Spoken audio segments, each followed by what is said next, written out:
Here's the second week update, and the results weren't as good as the first week. During week 2, I had approximately 400 views compared to 1.2k in the first week, with a total watch time of 4.7 hours versus 13.6 hours previously. I gained 4 new subscribers, down from 7 in the first week.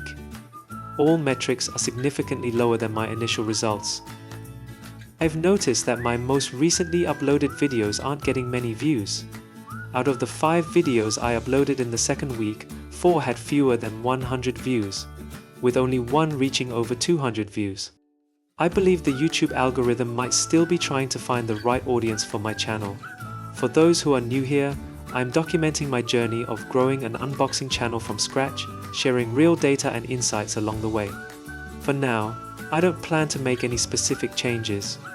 I'll observe the results from weeks 3 and 4 before deciding whether adjustments are needed, allowing me to make more strategic decisions. This update is shorter than usual, but I'll continue uploading 5 unboxing videos next week as planned. If you find this journey interesting and want to see how my unboxing channel develops, please hit the like button and subscribe to my channel.